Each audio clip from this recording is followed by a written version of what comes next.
Mais ce qui est certain, c'est qu'il y a une compréhension du phénomène de l'antisémitisme, de ce qu'il représente, de la menace qu'il est pour l'ordre républicain au sens large. Depuis une vingtaine d'années, beaucoup d'acteurs ont compris que l'antisémitisme n'est pas que la question des Juifs. En revanche, est-ce que c'est suffisant pour créer un climat de confiance ? Eh bien, ça va beaucoup dépendre de la manière dont les Français, dans les jours et les semaines à venir, vont continuer à exprimer leur solidarité, à se sentir concernés par ce qui se passe.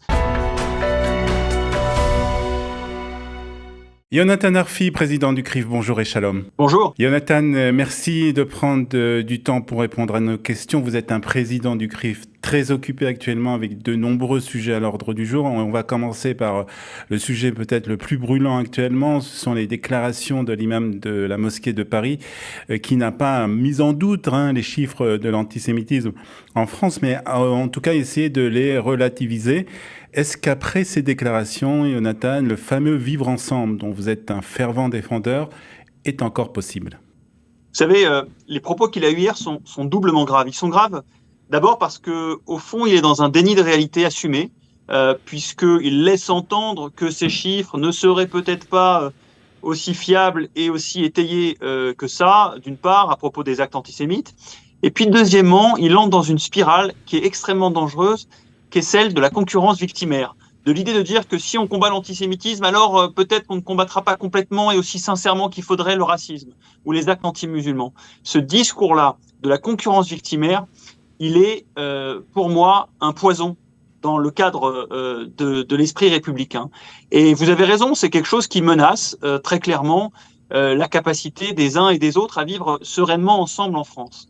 Notre responsabilité, eh bien, c'est tout simplement de dire les choses, de dire que quand les institutions musulmanes ont décidé de ne pas participer dimanche à la marche contre l'antisémitisme, elles ont commis, à mes yeux, une erreur qui n'a pas empêché d'ailleurs un certain nombre de Français de confession musulmane d'y participer à titre individuel, mais de voir que les grandes organisations musulmanes l'ont refusé, eh bien moi, ça m'a rendu triste et ça m'a rendu inquiet, effectivement, pour la capacité de la France à retrouver la force de son creuset républicain. Est-ce que vous avez transmis ce message aux responsables des communautés musulmanes ? Vous savez, on a eu d'abord une réaction publique sur le sujet. J'ai eu plusieurs fois l'occasion de m'exprimer.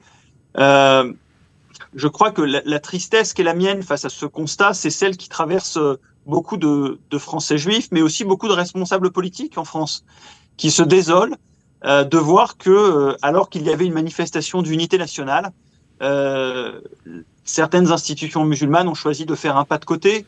C'est à mes yeux inquiétant et sans doute un signe à entendre sur ce qui menace aujourd'hui vraiment la capacité à tisser du dialogue ensemble.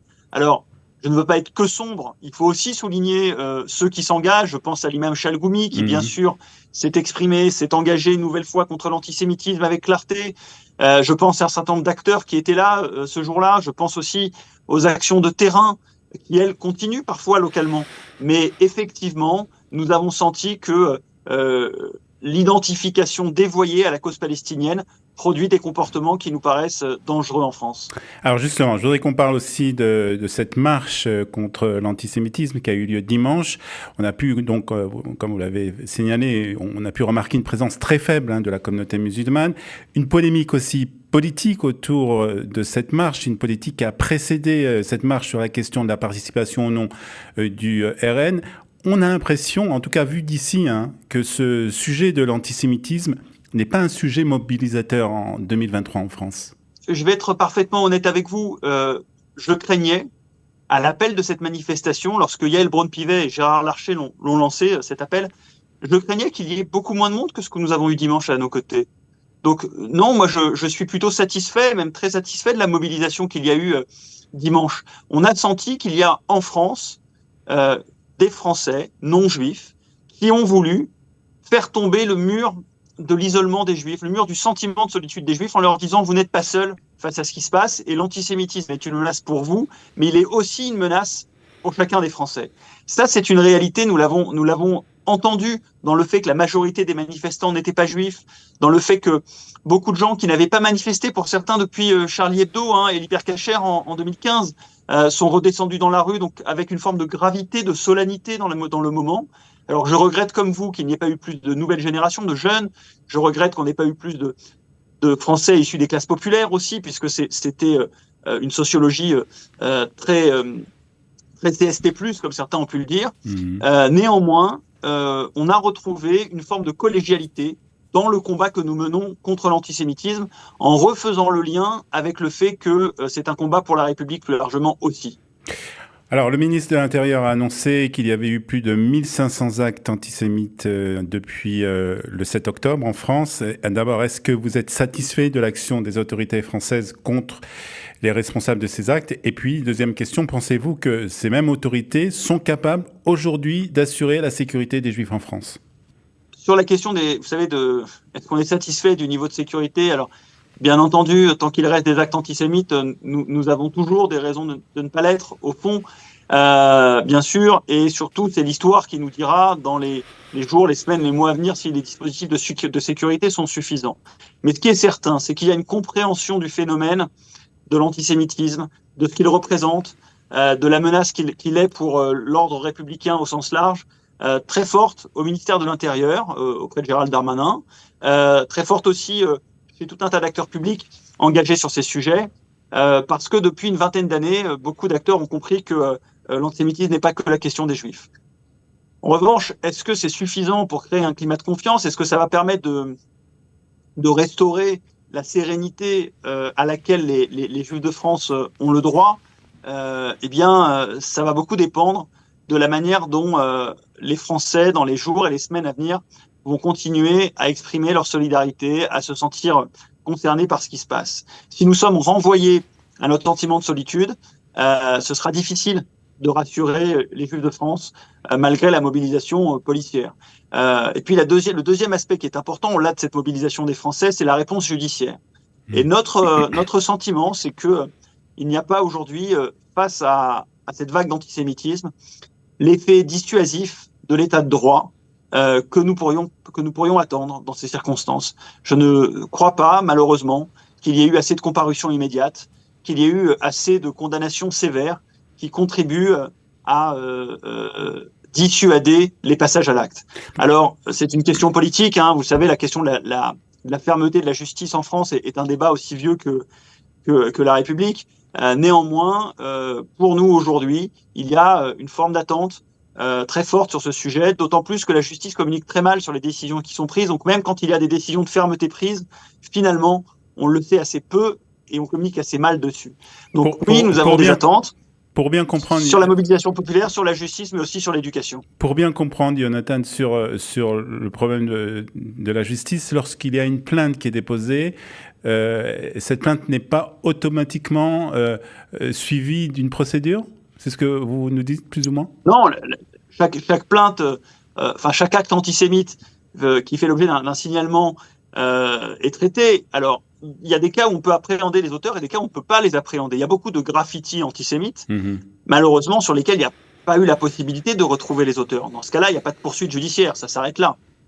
Ce sera un acte comptabilisé dans les actes antisémites, mais il n'y aura pas de suite judiciaire.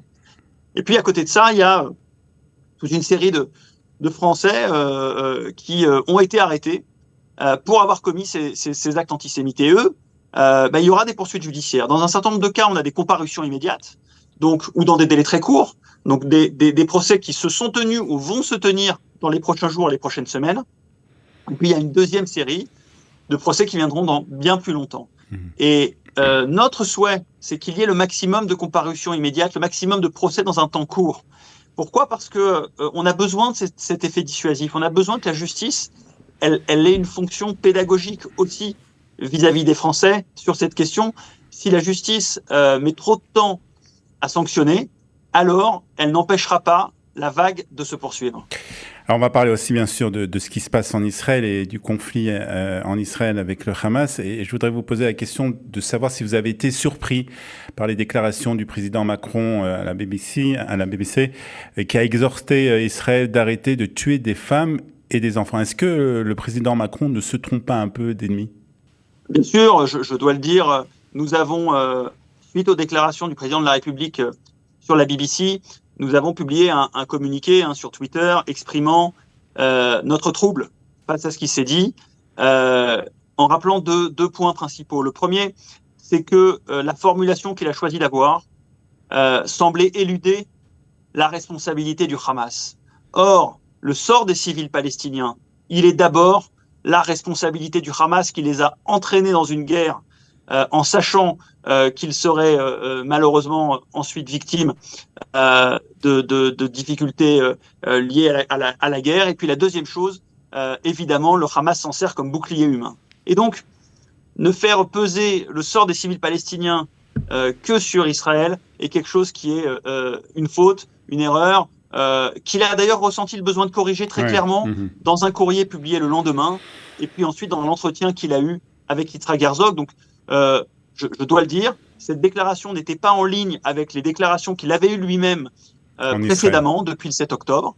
Et nous avons été inquiets face à ce qu'il a dit, mais soulagés de voir ensuite qu'il a corrigé le tir, entre guillemets, dans un courrier et dans une déclaration avec Yitzhak Herzog. Et puis le deuxième point qui était gênant dans cette interview, c'est qu'à une reprise, il évoque notamment le cessez-le-feu, et bien qu'il évoque la question des otages à un autre moment de l'interview, pour être parfaitement honnête, le cessez-le-feu était évoqué sans lien avec les questions des otages dans un des passages.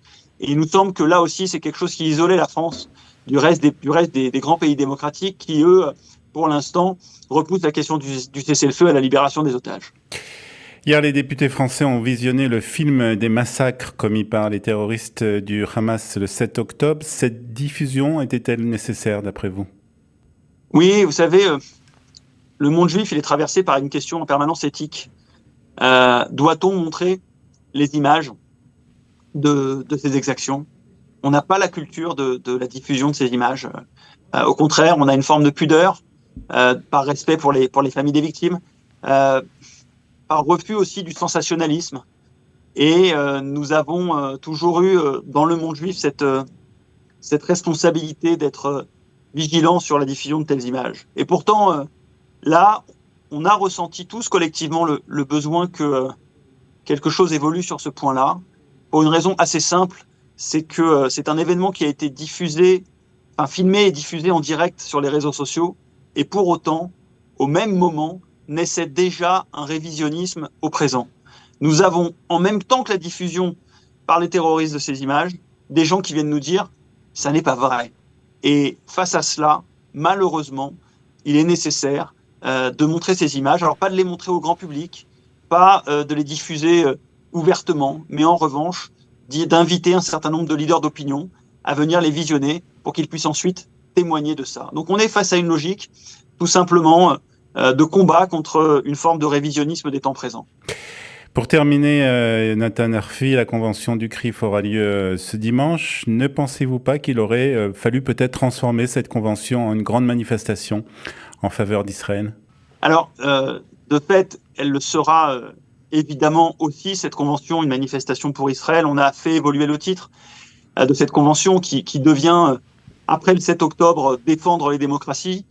Nous invitons, pour cette convention, nous faisons venir à Paris Reuven Rivlin, donc l'ancien président israélien, qui viendra témoigner et s'exprimer devant la Convention nationale du CRIF pour nous parler de la situation en Israël aujourd'hui.